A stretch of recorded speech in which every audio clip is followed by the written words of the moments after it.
samimiy tarzda so'ramoqchiman, sizningcha bu yoshga kelganda ayollar faqat katta boyligi bor, qimmat mashina haydaydigan yoki hali ham yosh ko'rinadigan erkaklargagina qiziqadimi? Agar siz shunday deb o'ylayotgan bo'lsangiz, unda siz yillar davomida noto'g'ri gaplarga ishongan ekansiz, chunki bu haqiqat emas, bu faqat jamiyat erkaklarning ongiga singdirgan eski bir afsona xolos. Aslida esa puldan ham tashqi, ko'rinishdan ham kuchliroq narsa mavjud va eng qizigi, 60 yoshdan oshgan erkaklarning ko'pchiligida bu allaqachon bor, lekin juda kam odam undan qanday foydalanishni biladi. Uni to'g'ri ishlatishni o'rganganingizdan keyin esa ayollar, hattoki sizdan ancha yosh ayollar ham sizga tabiiy ravishda qiziqa boshlaydi va buning uchun sizga plastik operatsiya ham kerak emas, qimmat mashinalar ham kerak emas yoki internetdagi mo'jizaviy dorilar ham foyda bermaydi. Aslida esa buning siri juda oddiy, kuniga atigi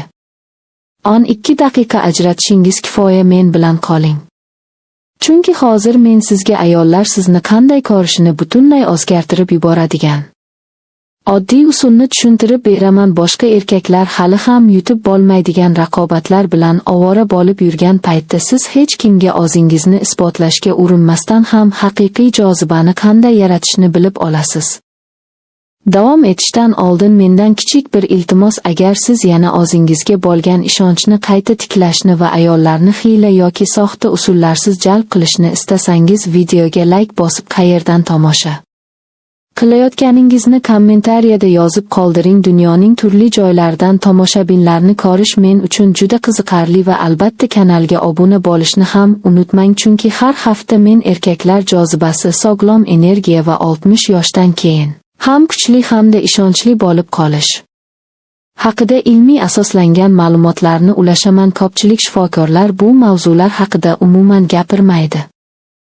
Endi esa juda mashhur bo'lgan yana bir noto'g'ri tushunchani yo'q qilamiz. Jamiyat erkaklarga shuni uqtiradiki, go'yoki 60 yoshdan keyin ayollar ularni ko'rmay qo'yadi, faqat Ferrari haydasa yoki millioner bo'lsa bundan mustasno. Ammo bu mutlaqo noto'g'ri. Men 60 va 70 yoshdagi ko'plab erkaklar bilan ishlaganman. Ular o'zlaridan 20 hattoki 30 yosh kichik ayollarni ham jalb qila olgan va buning siri pulda emas, tashqi ko'rinishda ham emas. Ular shunchaki ayollar psixologiyasini tushunadi, xolos. Ayollar yosh va chiroyli erkaklarning e'tiboriga muhtoj emas. Aslida ular ko'proq yetuklikni, xotirjamlikni va o'ziga ishongan erkakni qidiradi. Ular doimiy ravishda o'zini isbotlashga urinadigan muhtoj erkaklardan charchagan bo'ladi va eng qiziq tomoni shundaki, ustunlik allaqachon sizning qo'lingizda. Sizga undan qanday foydalanishni hech kim o'rgatmagan, xolos.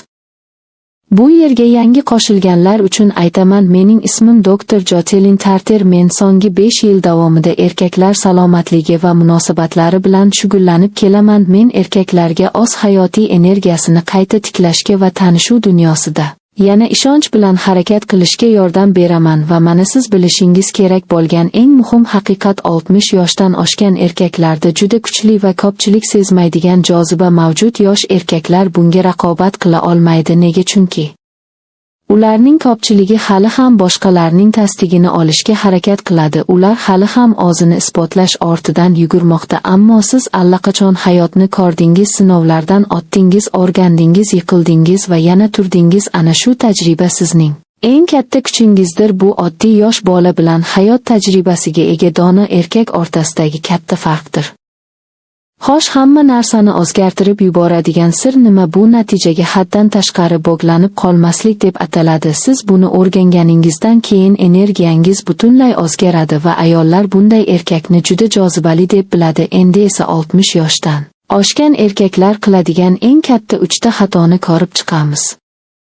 Birinchi xato bu ayollarni jalb qilish o'rniga ularning ortidan yugurish. Ko'plab erkaklar hali ham maktab davridagidek harakat qiladi. Ular ayollarni hayratda qoldirishga urinadi, o'zining qadrini isbotlamoqchi bo'ladi yoki pul bilan e'tibor qozonishga harakat qiladi. Lekin bu usul odatda teskari natija beradi. Ayollar umidsizlikni juda tez sezadi va bu erkakni zaif ko'rsatadi. Bundan tashqari bu sizning vaqtingizni, energiyangizni va pulingizni ham behuda sarflaydi. Buning o'rniga siz hayotingizdan mamnun ekaningizni va hech kimning tasdiqiga muhtoj emasligingizni ko'rsatishni o'rganishingiz kerak. Sizdan haqiqiy xotirjamlik va ichki mamnunlik energiyasi chiqayotganida ayollar tabiiy ravishda sizga tortila boshlaydi.